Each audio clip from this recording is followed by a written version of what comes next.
right, the 2021 NFL Draft for the Chicago Bears is officially a wrap. So that means it is time to go ahead and start giving out grades. What is going on, y'all? Faiz Sports Talk back at it with another video talking, of course, some NFL here to talk about the NFL Draft.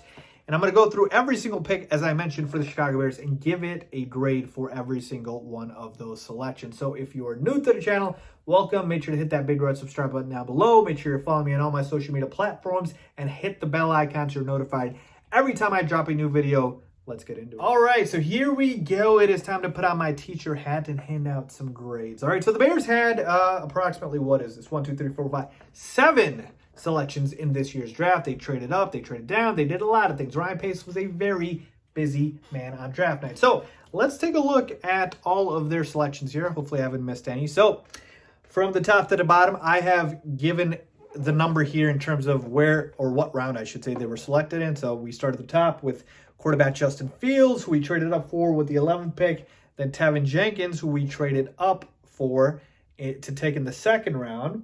Then in the 5th round, we didn't have a pick until the 5th round, so no 3rd and 4th round picks. We took offensive lineman Larry Borum. Then we took a running back in the 6th.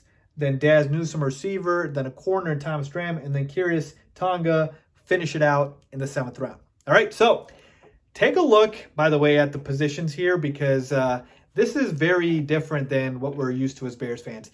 We're talking about 6 out of the 7 positions being offense. So we know where the clear focus is. The only position that was defense was the very last one. So we know what the Bears are trying to do here. Upgrade that damn offense, which has been putrid over the past couple of seasons. So let's go ahead and give every single one of these a grade. So we start at the top here with Justin Fields. And come on now. You know I got to do it. This is an A+. This is an absolute home run of a pick. There is no doubt about it. Okay, Justin Fields potentially is the second best quarterback in this year's draft after Trevor Lawrence. And man, he outplayed Trevor Lawrence in college. So who knows? This was a clear need. Quarterback was a position of need. Justin Fields gives the Bears fans hope. He does everything for it. Like, checks every single box. Fantastic pick, all right? Moving on down here, Tevin Jenkins, offensive lineman in the 2nd round. That's the big key here. A+, 2nd round. He is a guy who I had mocked the Bears with their 1st round pick at number 20. And we got him in the 2nd round, and we had to trade up for him, give up a little bit of draft capital. But, man, offensive line was a big need, the second biggest need in my mind, and we addressed it with Tevin Jenkins, who's going to be phenomenal. He's going to be a starter right away. Love this pick. A+, Ryan Pace. All right, A+. All right, moving on down here, Larry Borum, 5th round pick, offensive line. I'm going to give this pick a B+.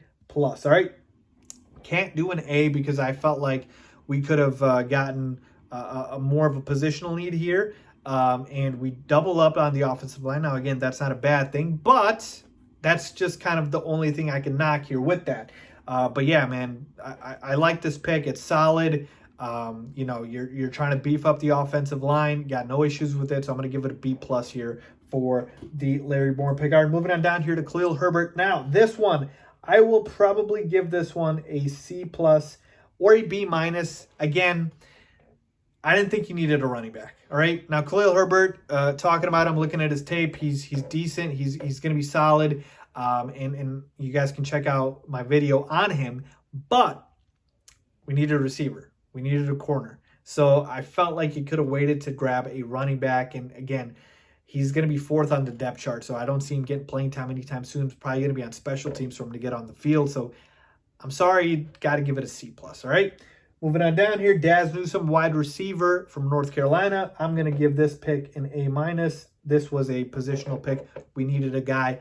He plays the slot. He could be the Anthony Miller replacement. Love this pick for the Bears. All right, moving on down here to Thomas Dram, cornerback. Again, another position that we needed. I'm going to give this one an A. He is going to address the quarterback position by adding depth here. That's exactly what you need. He's a good prospect. I like what he brings to the table.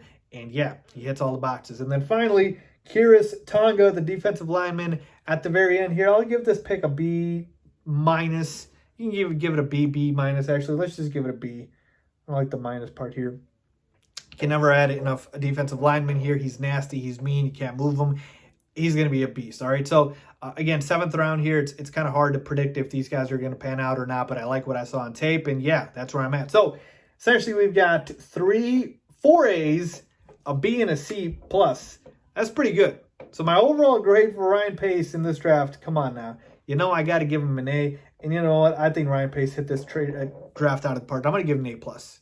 I'm sorry, I got to do it. Ryan Pace deserves an A plus for this draft just because of the Justin Fields pick, which changes everything. Everything changes when the quarterback position is right. And again, I'm not saying Justin Fields is already a star because obviously we have to see. But if he turns out to be what we think he is, everything else falls in line. Like, think about it like this. Remember I was talking about this before the Mac Jones pick, and I don't think Mac Jones is going to be great for the Patriots. He's a little bit solid. Maybe you know, the ceiling isn't as high. But when the Patriots were making all those moves in the offseason, signing Hunter Henry, Jonnu Smith, all these receivers, all these weapons, and I'm like, what's the plan here if there's no quarterback? Like, you're adding all these shiny toys. Nothing matters if you don't have the quarterback. And don't give me Cam Newton. He was not very good last season. He's not the answer. So that's just show an example of nothing else matters if you don't have the quarterback position down. Now the Bears have their future quarterback in Justin Fields, all these positions, addressing the O-line, getting a receiver, getting, you know, all these weapons. All of it makes sense and fits because of the quarterback. So Ryan Pace, I got to give it to you. A plus draft. Phenomenal, fantastic. If you want to be a little bit critical, fine, A. But I loved what he did. Addressed every need we had in quarterback, O-line, cornerback, receiver. Got one of the best quarterbacks in the draft, one of the best offensive linemen in the draft. So loved what he did. And you know what? I'm going to say this right now. The pressure is on Matt Nagy. Ryan Pace did his job in the offseason. All right? In free agency, I wasn't a big fan, obviously, of the Andy Dalton thing. But you know what? He nailed it out of the park in the draft as the GM. And now it's up to Matt Nagy to make it work on the field. All right? The pressure's on Matt Nagy now. But again, I digress. Point is, great draft for the Bears. I think the Bears had one of, if not the best draft in the NFL. I'm not being biased. Honestly, folks, I loved it. So let me know what you guys think. Leave a comment down below if you agree. As always, thanks for watching.